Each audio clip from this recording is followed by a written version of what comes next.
નમસ્કાર મિત્રો, હર હર મહાદેવ। આપ સૌનું તુષાર રાશિફળ ચેનલમાં ખૂબ ખૂબ સ્વાગત છે। મિત્રો, સાવન મહિનો ભગવાન ભોળેનાથની આરાધનાનો સૌથી પવિત્ર સમય માનવામાં આવે છે। આ મહિનામાં લાખો ભક્તો ઉપવાસ, જપ, તપ અને જળાભિષેક કરીને ભગવાન શિવની કૃપા મેળવવાનો પ્રયાસ કરે છે। જ્યોતિષીય પરંપરાઓમાં પણ સાવન દરમિયાન બનતા કેટલાક આકાશીય સંયોગોને વિશેષ મહત્વ આપવામાં આવે છે।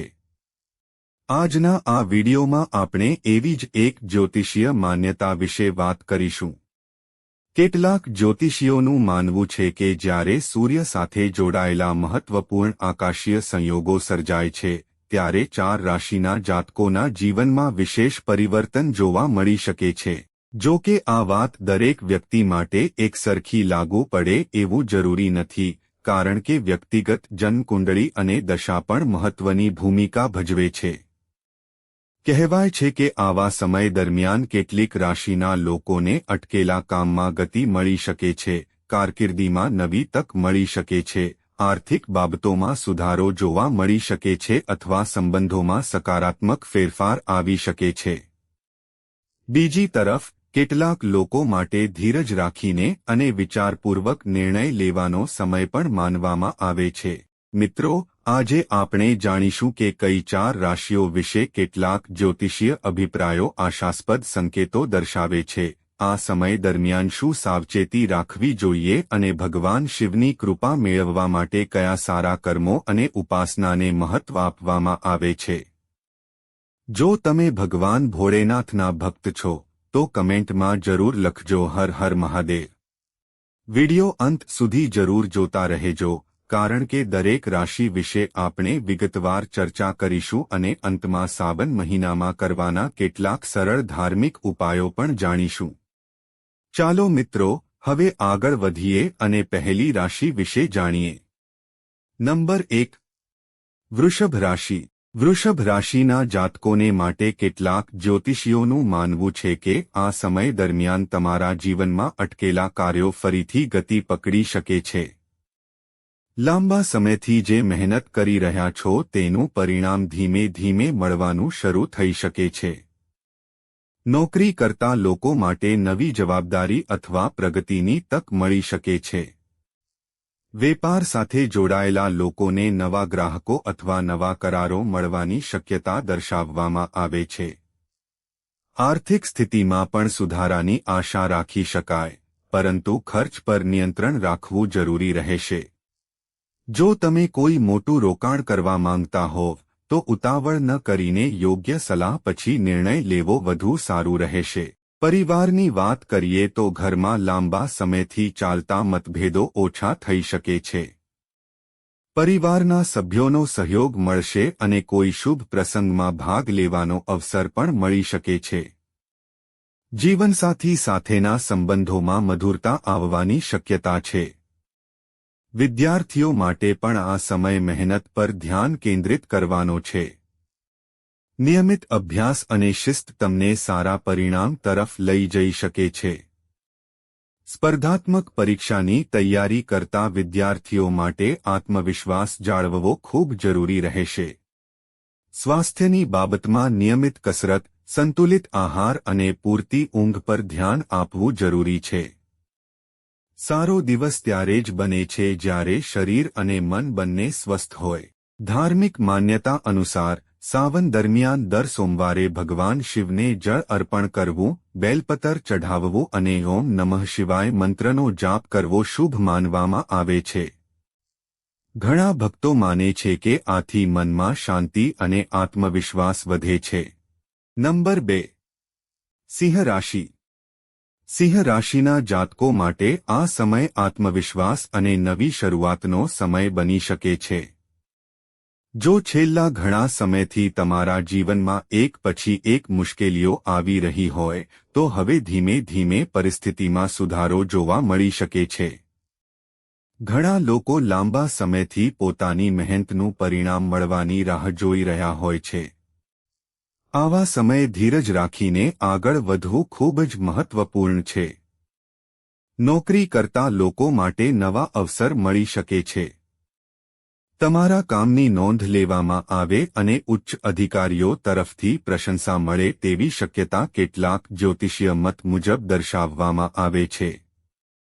જો તમે નવી નોકરી માટે પ્રયાસ કરી રહ્યા હોવ તો ઇન્ટરવ્યૂ અથવા નવી તક મળી શકે છે.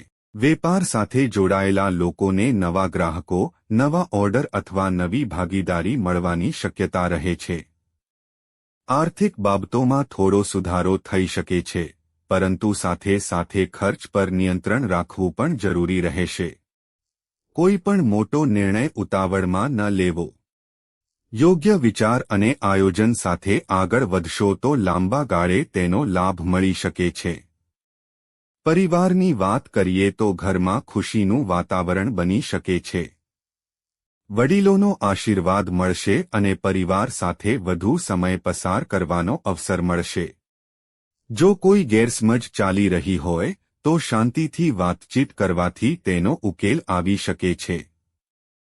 સ્વાસ્થ્યની બાબતમાં નિયમિત જીવનશૈલી અપનાવવી જરૂરી છે. પૂરતી ઊંઘ, સંતુલિત આહાર અને હળવી કસરત તમારા મન અને શરીરને તંદુરસ્ત રાખવામાં મદદરૂપ થઈ શકે છે. ધાર્મિક માન્યતા અનુસાર સાવન દરમિયાન ભગવાન શિવની ભક્તિ, ઓમ નમઃ શિવાય મંત્રનો જાપ અને જરૂરિયાતમંદ લોકોને મદદ કરવી શુભ માનવામાં આવે છે. આવા સારા કર્મો મનમાં શાંતિ અને સકારાત્મકતા વધારવામાં મદદ કરી શકે છે. નંબર 3. તુલા રાશિ. તુલા રાશિના જાતકો માટે આ સમય જીવનમાં સંતુલન અને નવી દિશા તરફ આગળ વધવાનો સમય માનવામાં આવે છે. જો છેલ્લા ઘણા મહિનાઓથી તમે સતત મહેનત કરી રહ્યા છો પરંતુ યોગ્ય પરિણામ મળતું ન હોય તો હવે ધીમે ધીમે પરિસ્થિતિમાં સુધારો થવાની શક્યતા કેટલાક જ્યોતિષીય અભિપ્રાયો મુજબ દર્શાવવામાં આવે છે. અટકેલા કામ ફરી શરૂ થઈ શકે છે અને લાંબા સમયથી ચાલતી ચિંતાઓમાં ઘટાડો અનુભવાઈ શકે છે. નોકરી કરતા લોકો માટે નવી જવાબદારી મળવાની શક્યતા રહે છે. તમારા કામની પ્રશંસા થઈ શકે છે અને વરિષ્ઠ અધિકારીઓનો વિશ્વાસ પણ વધે તેવી આશા રાખી શકાય. જો તમે નવી નોકરી માટે પ્રયત્ન કરી રહ્યા છો તો સારા સમાચાર મળવાની શક્યતા બની શકે છે. વેપાર સાથે જોડાયેલા લોકો માટે નવા ગ્રાહકો, નવી ભાગીદારી અથવા નવા કરારો મળવાની તક ઊભી થઈ શકે છે. આર્થિક બાબતોમાં ધીમે ધીમે સુધારો જોવા મળી શકે છે. જો કે આવક વધે તો પણ ખર્ચ પર નિયંત્રણ રાખવું જરૂરી રહેશે. યોગ્ય આયોજન સાથે બચત કરશો તો ભવિષ્યમાં તેનો લાભ મળી શકે છે. પરિવારમાં ખુશીનું વાતાવરણ રહેવાની શક્યતા છે. વડીલોનો આશીર્વાદ મળશે અને પરિવારના સભ્યો સાથેના સંબંધો વધુ મજબૂત બની શકે છે. જો કોઈ ગેરસમજ ચાલી રહી હોય તો શાંતિથી વાતચીત કરવાથી તેનો ઉકેલ આવી શકે છે. જીવનસાથીનો સહયોગ પણ તમને મહત્વપૂર્ણ નિર્ણયોમાં મદદરૂપ બની શકે છે. વિદ્યાર્થીઓ માટે આ સમય એકાગ્રતા વધારવાનો છે. નિયમિત અભ્યાસ અને સતત મહેનત તમને સફળતા તરફ લઈ જઈ શકે છે. સ્પર્ધાત્મક પરીક્ષાની તૈયારી કરતા વિદ્યાર્થીઓ માટે પણ સકારાત્મક મનોબળ જાળવવું ખૂબ જરૂરી રહેશે. ધાર્મિક માન્યતા મુજબ સાવન દરમિયાન ભગવાન શિવની ભક્તિ કરવી, ઓમ નમઃ શિવાય મંત્રનો જાપ કરવો, શિવલિંગ પર જળ અને બેલપત્ર અર્પણ કરવું અને જરૂરિયાતમંદ લોકોને મદદ કરવી શુભ માનવામાં આવે છે. ઘણા ભક્તો માને છે કે આવા સારા કર્મો મનમાં શાંતિ અને આત્મવિશ્વાસ વધારવામાં મદદ કરે છે. નંબર 4.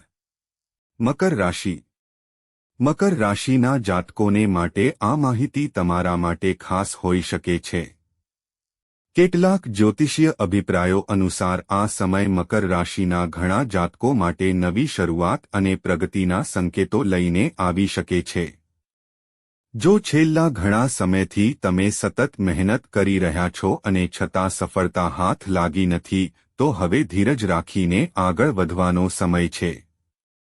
નોકરી કરતા લોકોને નવી તક, નવી જવાબદારી અથવા તેમના કામની પ્રશંસા મળવાની શક્યતા દર્શાવવામાં આવે છે. વેપાર સાથે જોડાયેલા લોકોને નવા ગ્રાહકો, અટકેલા વ્યવહારો પૂર્ણ થવા અથવા નવા પ્રોજેક્ટ શરૂ થવાની તક મળી શકે છે.